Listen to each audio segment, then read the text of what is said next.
Hi everyone, today we're starting with Biostatistics for USMLE Step 1. So over the next 3 videos, we're going to cover at least most of the study design questions. So for study design, we need to know for sure these 4 types, okay? And also the randomized control trial. But for this video, I'm going to mostly focus on case control study. So I have a great mnemonic for you guys. So case starts with C, control starts with C as well, right?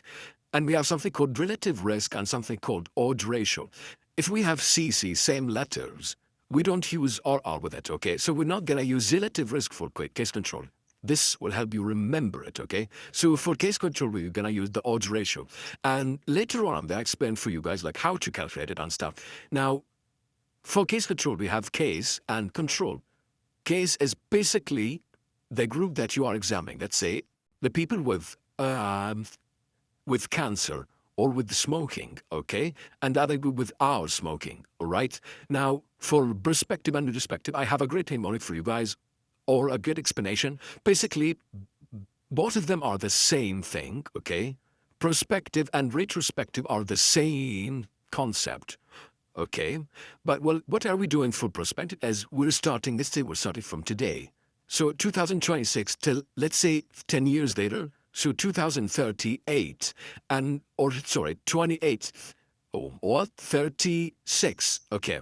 And then for retrospective, we're doing the same thing, or the same concept, but in the past. So we're starting in 2015, for example, and we end up in 2025, all right? So we're following them like forward, but in the past and here in the future. So this one for perspective is mostly like, it's going to be costly, it's going to be like a bit like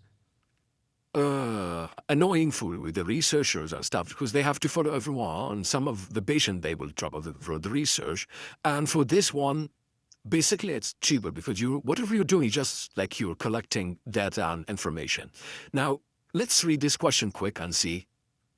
Okay, so for this question, it says that we have a 58-year-old man with a newly diagnosed lung mass is enrolled in a research study with a long 100 other patients. So this is the case group, who they are 100 patients with lung mass, right?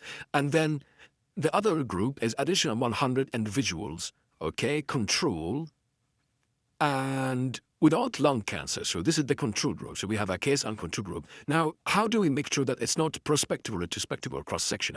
Yeah, one more thing. For cross-section, it's literally at one point. So let's say, oh, today I want to see how the prevalence of people with lung cancer. So I check it today. So it's at one point. It does not give anything about causation, all right?